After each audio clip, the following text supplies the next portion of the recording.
Bride refuses to let me leave a tiny horse stall. I know this title is confusing as it is, so allow me to explain this a bit. I was asked by my sister-in-law to DJ at her wedding, which was located in a barn. The day prior to the wedding, we had spent the entire day decorating the hell out of this barn to her specifications, and I had spent the better part of 3 hours of that day trying to troubleshoot the problems with the speaker set, and why the provided phone and playlist wasn't working with the adapter. After finally getting the phone to be compatible, I began testing audio and seeing just how loud the volume had to be to reach the entire barn. This speaker could reach up to volumes of 100 with 25 being loud, but bearable to hear. But I had to pump this speaker up to 87 to be heard across the entire barn. Before leaving for that day, I asked the bride to email me the playlist or to give her phone to someone who will arrive at the barn before her so I can hook up the music.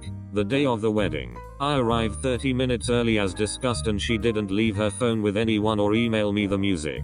I approached her aunt, who was in charge of keeping things together, and asked what to do. She told me to just sit in the stall and wait for the bride to arrive with the playlist. I should mention now that I was wearing a gothic style dress and it was a really humid day. Per the bride's request, she wanted me to wear dark colors so as not to draw any attention to me or the booth.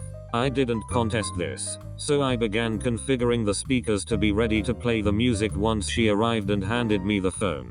As soon as she entered the barn, she lit into ME. Bride, why isn't the music playing? ME, I never got the music as a CD or as an email playlist to bring on my own phone. Bride, whatever, she hands me her phone, just get the music playing and start the Here Comes the Bride music at exactly 4:30. ME, not a problem. I get the music hooked up and playing the regular playlist for the guests and step out of the stall to get some fresh air. That stall was getting really stuffy and the reverb in that stall was making my head pound just the first 2 minutes in. As soon as she saw me step out, she made a gesture to her aunt and her aunt pointed at me. Aunt, get back in the booth.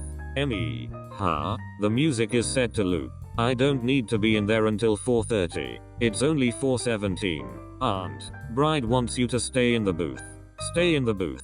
ME, okay. I didn't want to start a fight, but I was already feeling like I was being wronged by being forced to stay in a horse stall with the reverb making my head rattle. Not wanting to confront them, I conceded and went back into the booth. If you can imagine being stuck beside a loudspeaker in a movie theater for an extended period of time, that is how bad it was for just 2 minutes. Now imagine that for roughly another 15 minutes as I'm waiting for the cue to start the Here Comes the Bride song she renamed on her phone.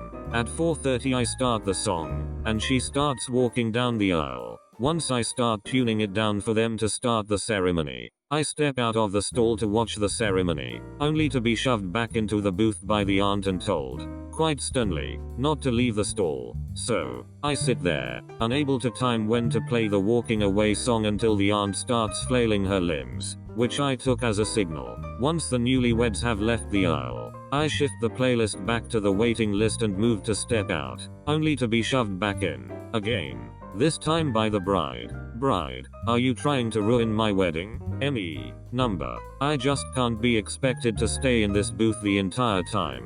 Bride, it's my wedding. If I tell you to stay in here, you are staying in here. ME, look, I don't want to be rude on your special day, but please remember that I'm doing this for free and as a huge inconvenience to me. I have a term paper due by 2 a.m. At any time, I could leave and have someone else deal with the technical mess that is this DJ booth that smells like horse crap.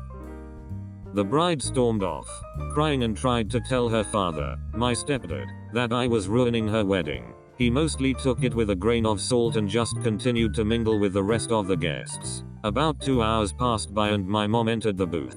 Mom, aren't you going to come out and eat? ME, I'm not allowed to leave. Bride said so. Mom, what? She flagged down my stepdad. You haven't eaten anything, have you? ME, haven't even been able to use the bathroom. At this point, not only do I have to use the bathroom badly, but I was feeling extremely disoriented from the reverb from the booth for 2 hours and the heat, as well as not having eaten anything. Stepdad, you don't look so good. Mom, we're going home. Stepdad, doesn't bride need OP to run the booth until everyone goes home? ME, I set up the music to the dance playlist and unsteadily stand up, it set to loop. If someone wants to fiddle with this, it's their problem. I feel like I'm going to bath.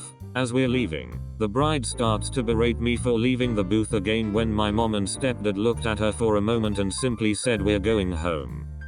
On the half-hour car ride back to the house, I had passed out and woke up to my mom gently patting my face to wake me up and her holding some DQ under my nose. After corralling me into the house, we had to check my blood sugar levels. I had dipped into a low blood sugar level and for the next 2 days, I was barely able to hear anything with how much my ears were ringing. The bride was also whining those 2 days about how unprofessional it was for me to leave the booth looking the way I did. On a plus note, I did submit that term paper in time. Edit. So, a common question is the sil and stepsister thing. I kinda have a mixed verbiage due to where I was raised, but she is my stepsister. Hope that clears it up better.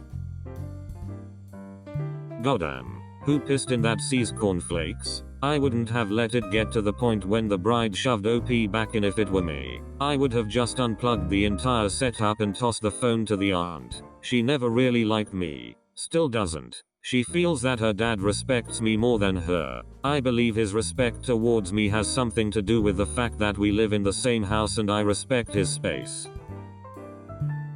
What a ducking Bridezilla. Is she still whining like a little bee? Yes. And it's been 2 years. Well, what a damn spoiled little toddler. So someone got you to DJ her wedding for free and thought you could just live in the DJ booth? She Harry Pottered you and didn't think to feed you? Is she insane? Thank God your parents took you home before anything could happen to you. The bride is really an ass for treating you like that. Because I don't think the guest wants to remember a wedding where the bride forced you to stay in a booth and then pass out from dehydration and not going to the bathroom. Wow, the bride is psycho. What about the aunt who appeared was also being controlled by the bride? Did your parents say anything to her? The aunt was yelled at by my stepdad. Was quite the explosive yelling match. Oh wow, bet that was something to see. But at least he stood up for you instead of letting them get away with that. I have a genuine question. If this is your sister-in-law and she got her father, which is your stepdad, what am I missing? Her dad treats me like his real daughter and she doesn't like that. But as a personal hang-up of mine, I don't call him dad. I think she was hoping he would take her side. If I'm working a family member's wedding as a favor and I can set it to work automatically, I am going sit as a guest whenever I can. You did what the bride wanted as the favor. You are still family and a guest at the wedding. If she doesn't want you as a guest, she gets to pay business rates, which is not cheap if you have to book me day of. Spite rates are a B. You were working for free and she decided to chain you into a horse stall and expect you to work perfectly with no view of anything or any music given to you. I would not have handled it as nicely as you did. If you were there longer, you could have had a heat stroke and a burst bladder. If your stepsister still whined after that, I would make sure her wedding is in the hospital.